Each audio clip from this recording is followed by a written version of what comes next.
bienvenue sur Génération Afrique. Génération Afrique a pour but de changer les mentalités afro-caribéennes et d'informer. Nous sommes dans la rubrique politique en RD Congo où nous allons recevoir le professeur Boula Yumi. Bonjour monsieur Boula Yumi, comment allez-vous aujourd'hui? Ça va, ça marche très bien et merci pour votre invitation, Madame Kneli Gomez. D'accord. Gomez Kneli. Oui, j'ai les deux noms. Merci, je suis enchanté d'être là. Très bien. Alors, en ce moment au Congo-Kinshasa, l'actualité bouge. Il y a énormément d'informations qui arrivent. Nous savons que vous avez écrit un livre. Qu'est-ce qui nous manque? Je pense que c'est le moment d'en parler. Qu'est-ce qui nous manque? Oui. Et puis les sous-titres esquissent sur les béatitudes politiciennes en République démocratique du Congo. C'est très important, ces sous-titres. Alors, dites-nous, parce que l'histoire du Congo a été controversée, il y a eu des problèmes, on voit que le peuple congolais est oppressé, on voit que les richesses du Congo sont toujours convoitées.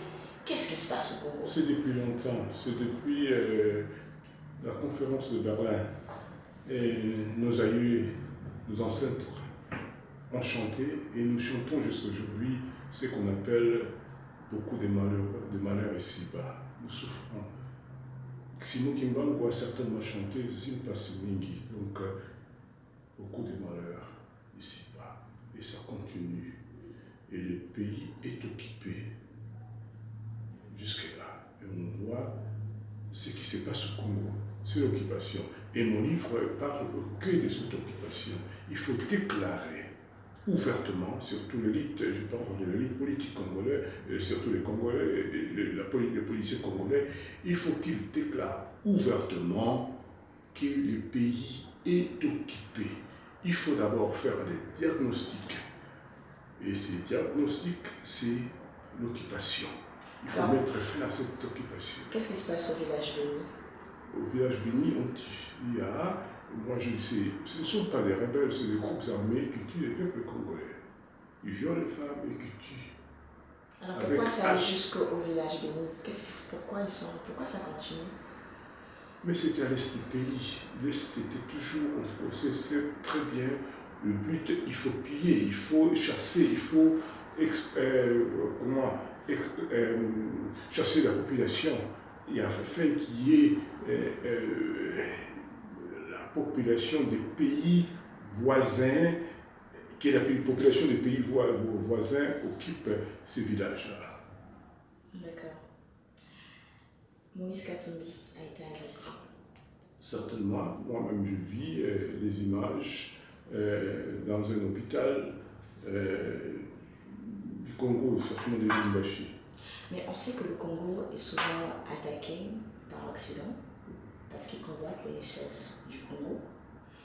Et ce qu'on ne comprend pas dans la situation actuelle, c'est qu'au moment où l'Occident dit à Kabila de partir, ils l'ont tous dit dans commun accord, Kabila faut partir. Pourquoi maintenant les guerres reviennent encore avec plus d'ampleur au Congo?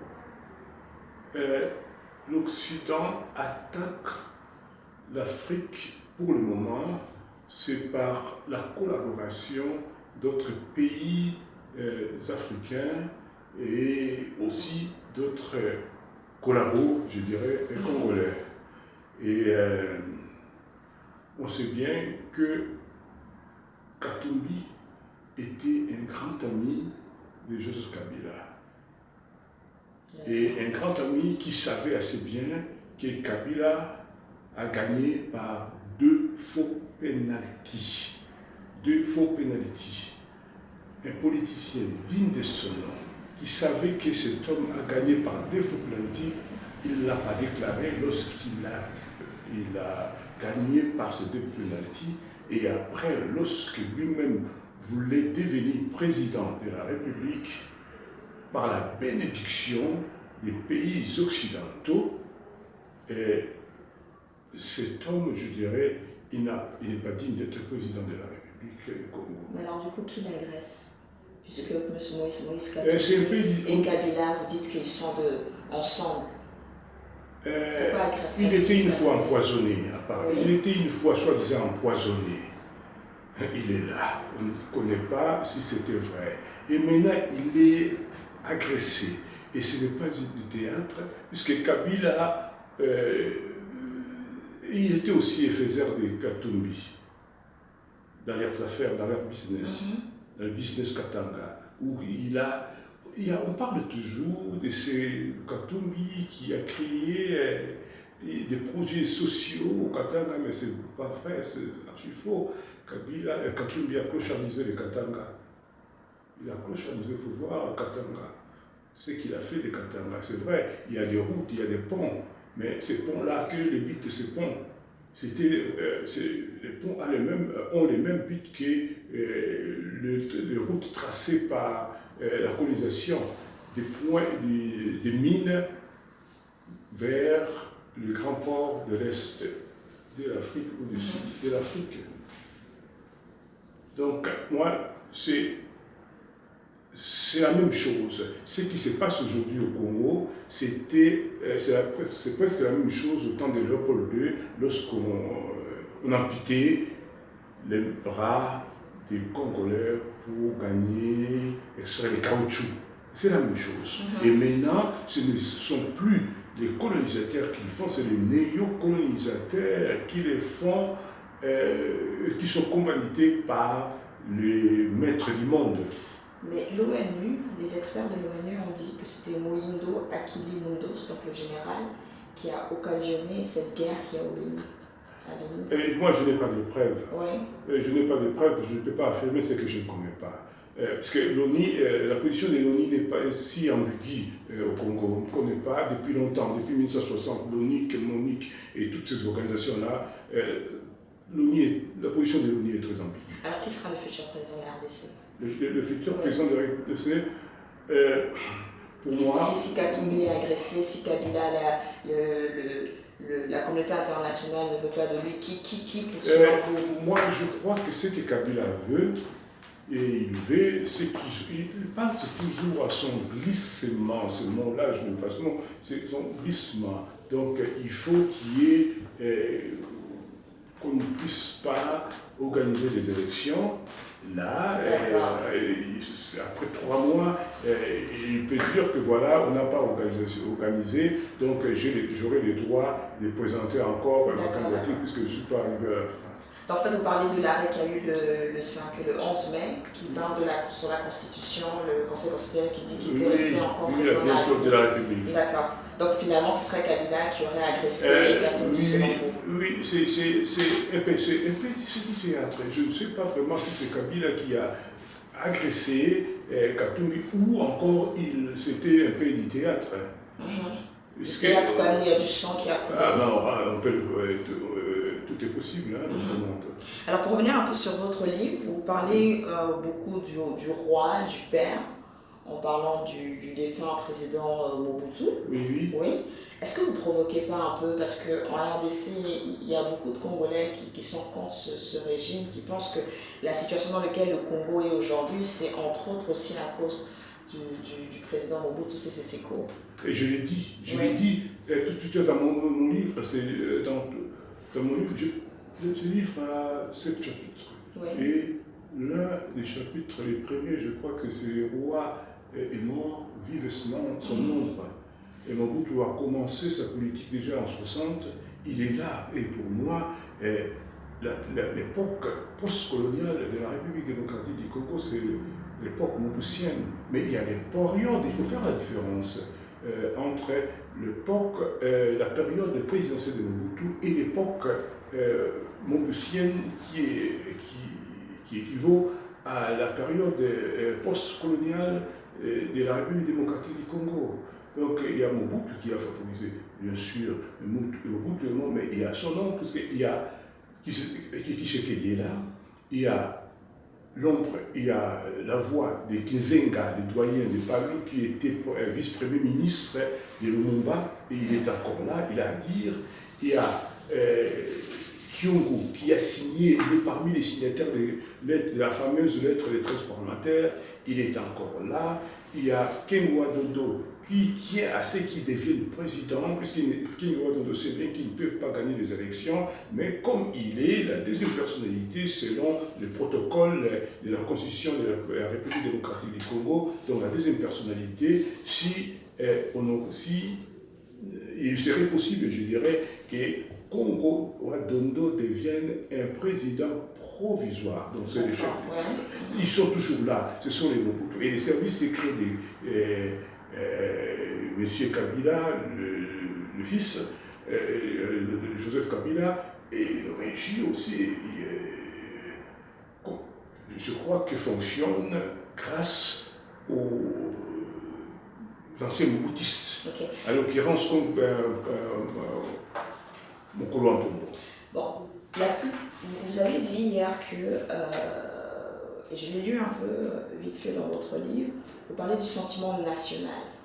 Oui. Je pense que c'est ce que là vous avez mis l'accent sur le règne de Mobutu. Vous disiez qu'avec sous Mobutu, il y avait un peuple congolais, il n'y avait pas des ethnies séparées à gauche et à droite.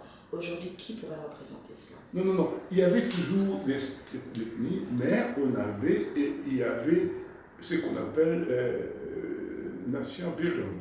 On construisait, c'était là. Et on le sentait qu'il y avait quand même ce sentiment-là, surtout pour nous qui sommes nés à Kinshasa, et on avait ce sentiment qu'on pouvait aussi aller partout au Congo et on se sentait congolais partout. Et aujourd'hui, quand même, il y a des personnes, il y a des Congolais qui sont à l'extérieur, il y a de la diaspora, il y a... Moi, je sais qu'il y a des leaders dans la diaspora congolaise. Quel leader? Moi, je dirais par exemple, il y a M. Mwanda que je ne connais pas, mais j'ai lu ce qu'il a dit, il a raison. Je peux signer ce qu'il dit. Mais est-ce que le fait d'avoir raison, le fait d'avoir un beau discours, c'est suffisant pour unir la nation? Je crois, quelqu'un quelqu'un comme Mwanda, M. Mwanda, qui connaît assez bien la scène des renseignements internationale, la scène internationale des renseignements, il sait bien que il a dans toutes les régions du pays des personnes qui peuvent bien le soutenir. Est-ce que vous pensez que la communauté internationale lui laisserait une place pour diriger le Congo? Parce que jusque-là, plus ça va, plus on prend des présidents qui laisse le pays complètement à la merci de l'extérieur? Certainement. Qu'est-ce que la communauté internationale? Je crois qu'elle est d'abord c'est un fantôme. Qui est cette communauté internationale? Et je sais bien que les décideurs de cette communauté internationale ne veulent pas qu'un Congolais de source devienne intelligent. Un Congolais de source intelligent devient... ou une Congolaise, je dirais, une Congolaise de source ou une Congolaise de source intelligente devient vraiment le président de la République démocratique du Congo. C'est ça les problèmes que nous avons. Et Bemba, pourquoi il est resté avec ces pays? Bemba, soit c'est Bemba qui allait être à la CPI ou quelqu'un du côté de Kabila. Je dirais, puisque Bemba... moi, je n'étais jamais pour Mbemba, parce qu'on lui a donné nos souvenirs, c'est qui a fait Mbemba. On le sait, c'est l'Ouganda qui a fait Mbemba. Kabila, l'autre, c'est le Rwanda. Et Mbemba, c'était le produit des Mussolini. Donc ça, c'est déshabiller Pierre. Pourquoi habiller il n'avait pas le sentiment national quand même, aller défendre son pays, prendre de son argent, créer une armée. Certainement, c'était pour moi de choisir entre des maladies, la peste ou la choléra. Si Mbemba serait la choléra, j'allais accepter pour la choléra Mbemba. Je dirais ça. Des choix, peste ou choléra. Donc il mérite sa place à la CPI? Il ne mérite pas sa place à la CPI. Même j'ai des amis centrafricains qui disent que Mbemba ne mérite pas cette place-là. Il ne mérite pas, mais je voulais dire, les deux présidents, comme président, c'est entre Mbemba et Kabila actuel, c'est des choix entre deux maladies. Il y a la peste ou la choléra. Et si Mbemba serait la choléra, je serais bien pour la choléra, pour une seule maladie, pour bien maîtriser. Je peux maîtriser une seule maladie, mais pas deux. D'accord, donc je rappelle, donc, le livre « Qu'est-ce qui nous manque » du professeur Boulayumi, donc où il explique, en étudiant quand même l'histoire du Congo. Oui. Vous êtes aussi professeur de philosophie. Vous parlez de Mobutu. Oui. Vous disiez que Mobutu a été nationaliste et qu'il a été quand même un père. Est-ce que c'était pas plus facile pour lui? Vous dites, il était un père. Un père d'enfant. Un père pour la nation. Oui, oui. Oui? Oui. On est d'accord, ok. Est-ce que c'était pas plus facile pour lui, avant la chute du mur de Berlin, de pouvoir donner une fierté au peuple congolais? Parce qu'on lui donnait cet aval. On voit qu'avec le père Kabila, qui a payé les fonctionnaires, qui a fait un bon travail quand même, on peut l'admettre, on se rend compte qu'il a été très vite assassiné. Est-ce que c'était pas juste la conjoncture qui a permis à Mobutu d'avoir, entre guillemets, une belle histoire? Je dis entre guillemets parce que je sais que certains ne seront pas d'accord. Je dirais, Mobutu n'a pas compris, et s'il était presque à la fin, lors de la chute du mur de Berlin. J'étais à côté, le jour que le mur de Berlin était tombé, moi, j'étais encore un pasteur, de United Methodist Church. Pasteur, j'étais pasteur d'une communauté autrichienne et allemande, même suisse qui venait. Mais Mobutu n'a pas compris les changements géopolitiques d'abord, c'était en retard. Lorsqu'il a saisi que ça ne va plus, il faut accepter la conférence nationale souveraine. Et moi, je dirais carrément, dans mon livre, je l'ai bien détaillé, que Mobutu a vécu l'après-Mobutu. Je parle même de la décrue. D'abord, c'est puisqu'il disait toujours, avant moi, les chaos, et après moi, le déluge. Mobutu a vécu les déluges. Et il y a eu quand même la décrue. Et la décrue, c'était la conférence nationale souveraine, mais ce n'était pas vraiment, ce n'était pas sage. La décrue, c'est un peu, on prend toujours des expressions bibliques, déluge, qui veut dire aussi parfois comment on veut, je dirais, déluge peut dire la purification parfois. Et à la fin, on a neutralisé ce qui était passé, tout ce qui était sale, et aussi la purification. Et après, il y a eu la décrue. À la décrue, c'est Noé qui a envoyé un pigeon pour voir si la terre est sèche. Le pigeon est revenu, c'était la décrue. Le pigeon est revenu, il a dit non, la terre n'est pas encore chaude. Pour la deuxième fois et pour la troisième fois. Mais chez nous, la terre n'était pas, on était à la décrue, au début de la décrue, mais tout de suite là, il y a un homme qui est venu, on voit bien, je l'ai dit dans mon livre, c'est Laurent Désiré Kabila qui est venu, qui a dérangé. Et on voit bien, si on ouvre un grand bateau comme on laisse sortir toute personne d'un grand bateau, quand la terre n'est pas encore très sèche, c'est des désordres, c'est des pots pourris.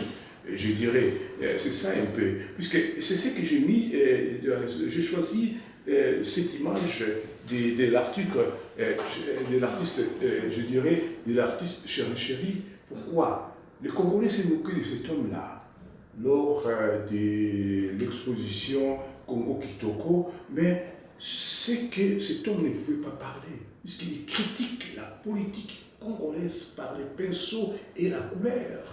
Et c'est ce qu'il a fait. Si vous voyez assez bien, il y a Kabila en auréole avec une étoile qui brise même le chêne des joues mobusiennes.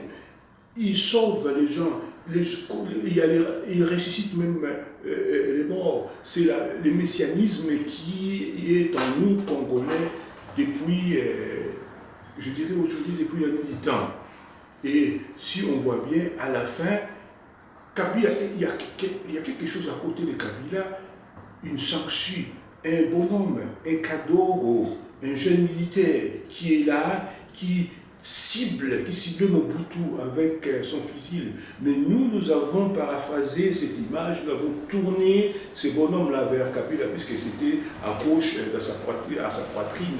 Et ce sont ces Kadogo qui ont tué Kabila après ce putsch-là qui a dérangé la décrue.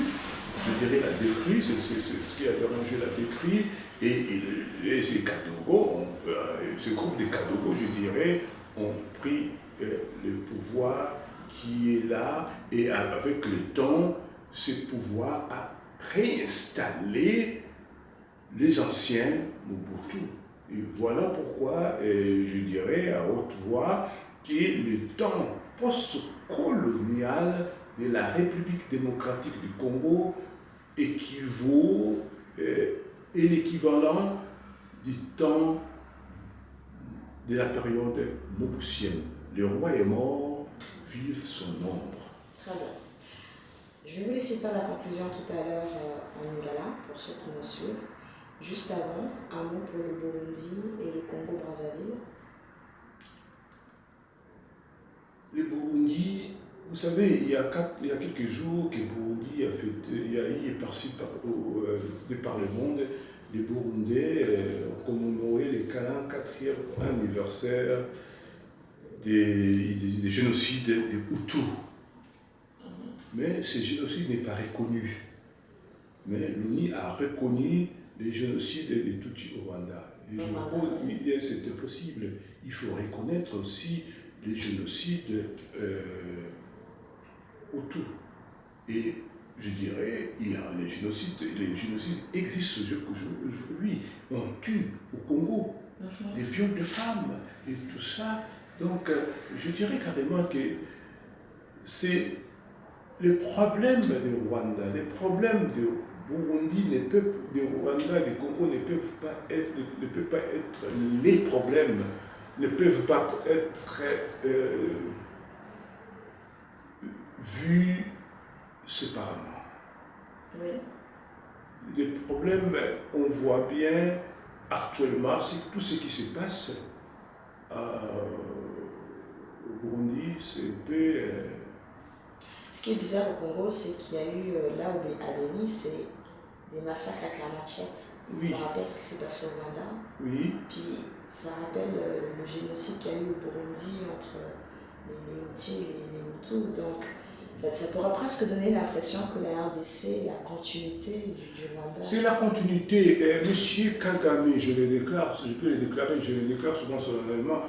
Monsieur Kagame a sacrifié les siens sur l'autel du pouvoir pour la conquête du Congo. Okay. On ne peut rien dire. Mais je ne l'ai pas fait à Lingala. Non, la Lingala viendra après.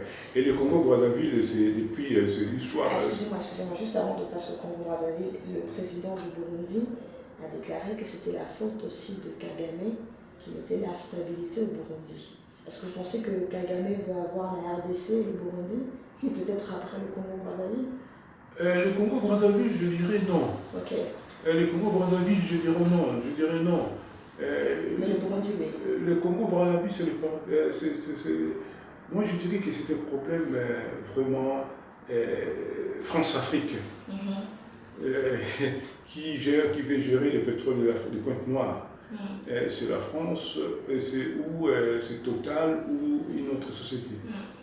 Je dirais ça. Donc, c'était depuis la guerre, ou bien encore la guerre entre l'Ishuba et Denis Sassou Nguesso. Est-ce que Kagame veut récupérer aussi le Burundi, selon vous? Il les cherche, il veut bien récupérer le Burundi, mais pourquoi? Kagame n'est pas éternel. Il sait bien que si Kagame tue les siens, Kagame tue les Tutsis. Il tue les siens, mais après Kagame, qui sera là, il ne resterait pas éternellement. Et après Kagame, puisqu'on va aussi l'abandonner, on sait bien. La façon que les grandes puissances aimer Mobutu, c'est différent, ce n'est justement pas là où je veux en Kagame. venir. Kagame, c'était rien à comparer avec Mobutu, il Je- n'aimait pas à comparer. Je voulais justement en venir là, parce Il que n'aimait pas à comparer. vous voyez qu'au Congo-Brazzaville, donc le président n'a plus de visa pour sortir, même se soigner, il commence à être abandonné. Est-ce que ce n'est pas aussi une forme d'espoir pour les Africains de voir que ce président qui a tenu de main ferme son peuple, finalement à cause du fait que le peuple ait parlé de façon incessante, on voit que la communauté internationale commence à se retirer. Alors est-ce que cette analyse poussera à dire que les Congolais ne tiennent pas assez entre leurs mains leur avenir? C'est à nous. Oui. Il ne faut pas attendre cet oncle Kagame. C'est quand même un géant qui est en train de céder. Oui, ça c'est inutile, puisque ça va se répéter toujours. Voilà, il y a la communauté internationale qui va venir, et il y a Trump, les candidats républicains qui a dit les Africains, eux, ils attendent toujours un Messie qui va les sauver, ils prient, ils remplissent.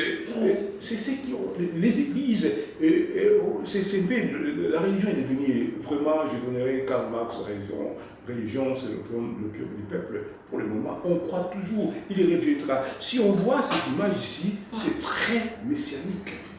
C'est très messianique. On attend cet oncle-là. Et afin, Kagame n'est pas à comparer avec Mobutu. Il sera abandonné une fois. Et c'est comme ça. Comme tous. Mais ils ne comprennent pas. Et même avec les Panama Papers, les Africains,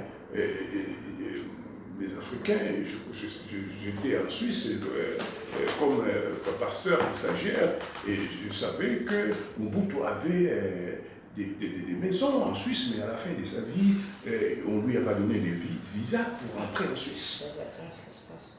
Je vais vous laisser faire votre conclusion en regardant la caméra.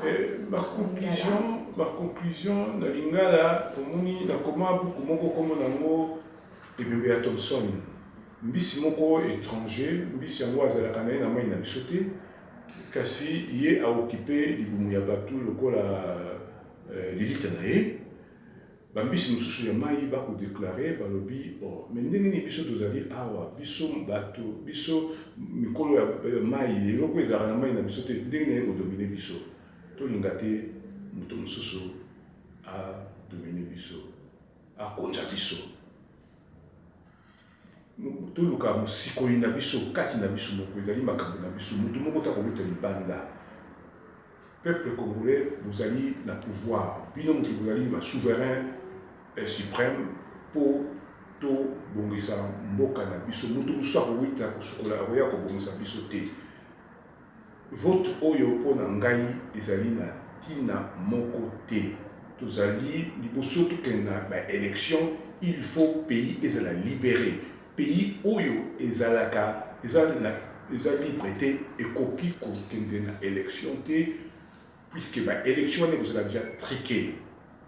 Yango wana na sengi bino boluka Congo ezala kaka uni toluka kusangana esika ya mutu moko tofungola miso toluka mutu moko oyo akoki kolakisa biso akoki komemela biso kimia okati ya mboka po ete Congo ezala na bomoko ndenge tozali koyemba kala tanga na bomwana na ngai. Notre Congo sera toujours uni, il gardera sa forme d'unité. Kivu, Katanga, Kasaï, Léo et Oriental formeront les Congo. Merci. Merci. Donc, c'était Génération Afrique, une Afrique qui